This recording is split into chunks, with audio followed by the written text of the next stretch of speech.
Escuela siempre es así. Express. Hola chicos, estoy aquí con vosotros para hacer un test sobre el tema 5 de los dispositivos de seguridad del vehículo. Vamos a ver.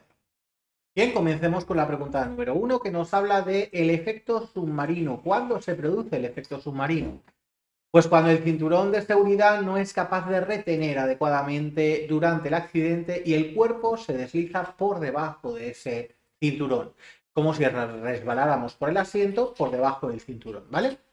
Bien, vamos a la pregunta número 2, que nos dice: ¿es correcto que el conductor de un turismo utilice un cojín en su asiento para a lo mejor estar más alto, más cómodo? No, porque esto puede limitar la eficacia del cinturón de seguridad y provocar más fácilmente ese efecto submarino, ¿vale? Pregunta número 3. Cuando se conduce, poner una toalla sobre el asiento es continuamente lo mismo. Nos están hablando todo el rato del efecto submarino. Cualquier cosa que pongamos encima del asiento que pueda resbalar, pueda deslizar sobre el asiento, que nuestro cuerpo vaya patinando por encima de él, puede provocar ese efecto submarino. Así que tampoco podemos poner una toalla, ¿eh? Pregunta número 4. El cinturón de seguridad debe ir bien ceñido para evitar el efecto submarino.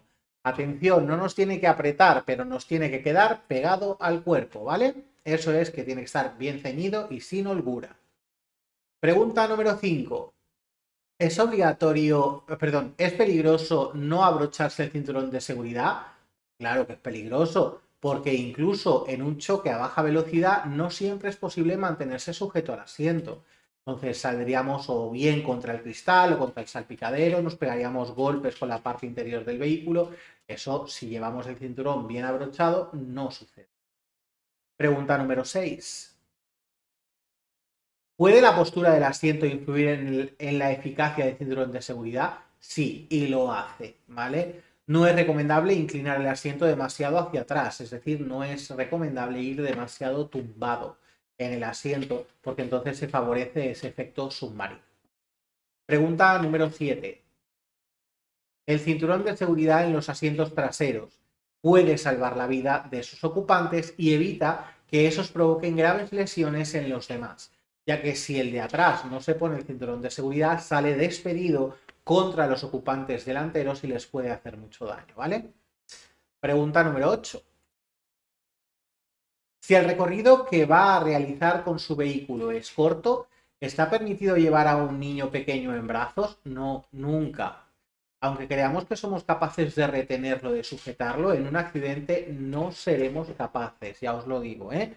Así que es obligatorio, aunque el tramo sea muy corto, que vaya en su sistema de retención infantil. Pregunta número 9. ¿Colocar una sillita para niños en una plaza con airbag frontal es correcto? Solo cuando el airbag se ha desconectado previamente. Si el airbag se ha desconectado, podemos colocar ese asiento infantil en una plaza con airbag. Pregunta número 10. ¿La colocación de los dispositivos de retención infantil resulta más segura Pues en el asiento trasero central. El asiento trasero central es el asiento más seguro para los niños, ya que resulta menos afectado en cualquier tipo de accidente, frontal, lateral o trasero, ¿vale? Pregunta número 11. Los dispositivos de retención infantil hay que seleccionarlos fundamentalmente en función de la talla y el peso del niño. A medida que el niño va creciendo, tiene más talla o más peso, hay que ir cambiando esa sillita de retención infantil. Pregunta número 12. Mientras se realiza un estacionamiento, ¿es fácil que el dispositivo del airbag se dispare? No, es muy raro que un dispositivo de airbag se dispare cuando no es completamente necesario, ¿vale? Actualmente estos sistemas de airbag están muy mejorados y saltan únicamente cuando es preciso. Pregunta 13. Los airbags, entre otras funciones, protegen de lesiones cervicales y de impactos contra elementos del interior del vehículo. Las lesiones cervicales las protegen porque al chocarnos con el cojín, la desaceleración de la cabeza se hace más lento, porque estamos pegando o chocando con ese cojín y no sin nada delante. Y luego, como nos protegen, porque nuestra cabeza acaba metida en ese cojín, nos protegen de las cosas de alrededor, pues nos podemos hacer menos daño con todo eso que puede haber alrededor, como cristales. Pregunta 14. ¿Cuál de los siguientes es una de las principales funciones del airbag en caso de accidente? Pues la respuesta sería la A, reducir el riesgo de heridas en la cara producidas por fragmentos de cristal procedentes del parabrisas. Como os he dicho, al meter nuestra cabeza en ese cojín, ¿vale? Hinchable, nuestra cabeza queda como muy protegida alrededor por ese cojín hinchable y no le pegan los cristales, los golpes, etc. Pregunta número 15. Además del airbag frontal, ¿existen otros tipos de airbag? Sí, existen a día de hoy muchísimos. Laterales, de cortina, de rodilla, existen incluso para los peatones en caso de atropello, para los motociclistas también, existen un montón de tipos de airbag. Pregunta número 16. Cuando un vehículo lleva airbag, ¿las gafas suelen ser peligrosas para el conductor si este salta debido a un impacto?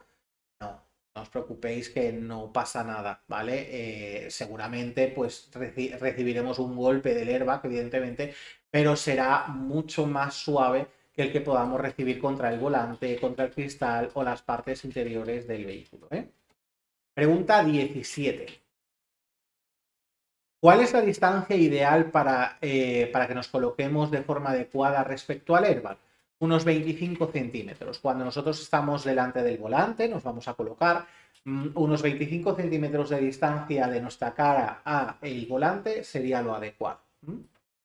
Pregunta 18.